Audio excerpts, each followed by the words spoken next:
Imagine, if you will, for a moment that what you're looking at here is your life.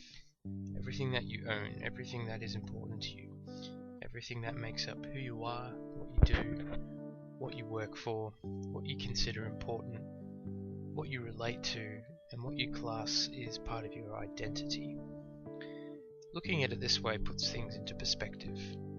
Everything you see here is an item, an object, a possession that we give meaning to and has no meaning unless we decide what that meaning is. Now, this is you in a white, empty room with blank walls, a blank floor, a blank ceiling. There's no doors, there's no windows. It's an empty white room. I call it the mind room. It's a room that resembles your mind. And your mind is always thinking about these things that make up your life, your stuff. Looking at it this way really puts it into perspective. That these are the things that we consider define us in many ways.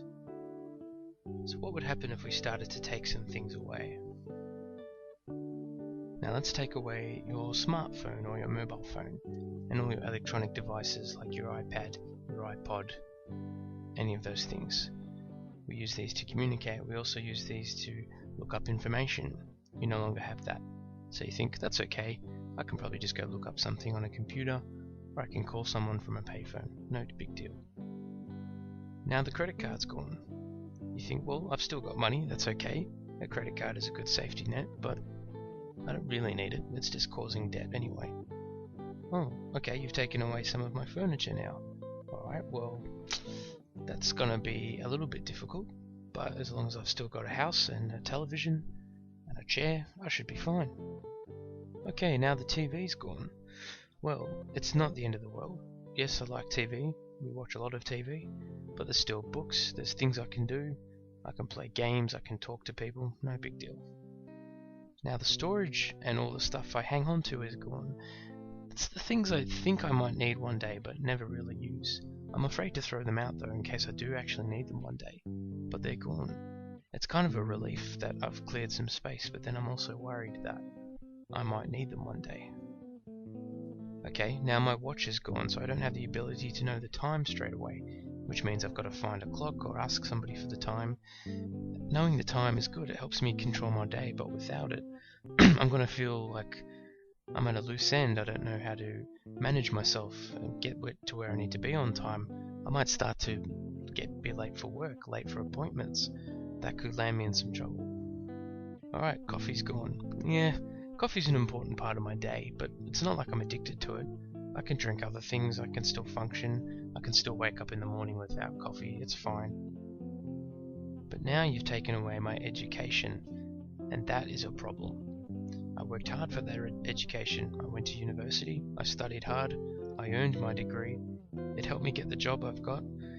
I haven't always used everything in my education, but I feel like it's given me the opportunities to get jobs. But without that, can I keep the job that I have? Can I get good jobs in the future? Will people even hire me? No money. Now I'm getting down to the basics. Without any money, I can't really live. I still own some possessions which I could sell maybe, or leverage in some way. You know, but I need money, it's essential. I guess I could borrow some of some people, or, you know, do things that don't cost anything, or maybe live with some friends or with my parents for a while. You know, I should be able to get through, but eventually I'm going to need to have some money back. And now my car's gone. Okay, how am I going to get around now? Like, I've got no independence. How am I going to get to work? How am I going to get places? What if I need to go somewhere? I'm going to have to rely on people to give me lifts all the time? I'm going to be stuck at my house. At least I've got my house. That's fine. Now you've taken away my clothes. This is not just what I dress in to keep me warm and so I'm not walking around naked, but it's part of my look, it's part of my image. That's all gone now, so I feel like, who am I? Are people going to know who I am? Are they going to look at me the same way if I'm just wearing basic bum clothes? I kind of feel like I've lost a bit of my identity there. Okay, no more nice foods. As long as I've got some basic food to eat, that's fine. I don't need the good stuff. I don't need to go out for lunch or for dinners or to buy nice foods or go to cafes. No, I just need the basic stuff, right? That'll be enough. Now I have nothing. My house is gone.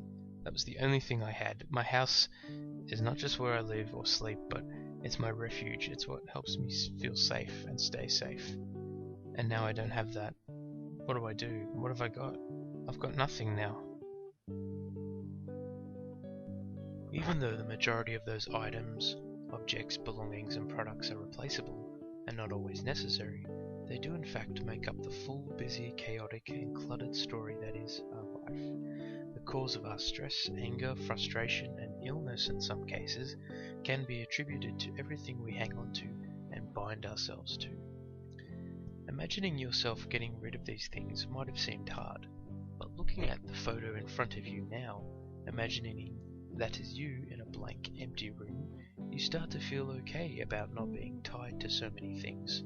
You may even feel lighter, freer, and more clear-headed. This was how you started your life, with nothing but a clean slate and a whole life ahead of you to design however you liked. Along the way, we picked up some stuff and held on to it, whether we wanted to or not. This is our clutter, or our baggage as it's otherwise known. The stuff that weighs us down and prevents us from stepping up and being who we know deep down inside we're really capable of being. But we're afraid to let go of our stuff, the items, the memories, the feelings, ideals, values, beliefs, people, places, events, and goals that we claim have made us who we are, define us now, and are taking us forward to the life we tell ourselves we want. Sometimes we're right about that, and we have good stuff that we hang on to, but we also have lots of unnecessary stuff. In this room, you can start to get rid of that stuff. Doing the mind room exercise is your way of creating a clean slate, a blank canvas. Now you can start to put some things back in that room, but answer the following questions honestly. What would you want to put back in that room? Some things you'd be glad to get rid of, whether they be old memories, past relationships, commitments, and consequences as a result of the choices and circumstances that have defined your life to date. What if I asked you to select just 3 things to place back in that room? What would they be? In most cases, they would be something from your past, mainly your childhood. Whether that be a memory or an experience. Then something from your present, like a certain person, a family member, partner, child, or spouse. And something from your future, which in all reality is nothing real at all, because the future doesn't exist yet. I'm guessing it would be your dream, the thing that you have been moving towards all your life. These are the 3 most important things in your life. Your identity, which is formed in childhood, your love, usually in the form of another person in your life right now, and your dream, your future outcome or desired destination. Are you even thinking about that other stuff right now? Are you missing it? Do you need it? I would dare to say no, you don't need any of that. You might still want it, as it could be too soon to imagine parting with all of your stuff yet, but wanting something and needing it are 2 very different things.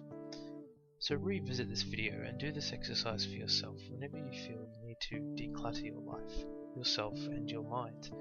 We build up an enormous amount of crap in our lives, and we can justify needing it all and coming up with 1,000,001 excuses why we can't let go of it, but it doesn't reflect who we really are. As we grow and become adults, we are unfortunately prone to this condition of requiring stuff. We don't require it as children, even in some rare moments in adulthood, when we are completely in the present moment, where time stands still and nothing else matters. That's when you're in deep, true love. You don't require anything else. And certainly when you're living your dream, you've got all you want, and your dream isn't to have a nice house, the perfect job, a flashy car, or millions in the bank. Your dream is defined by a feeling. It's a knowing that you are doing, being, and having exactly what you're meant to in this life. It's your purpose. Your dream is your purpose in action.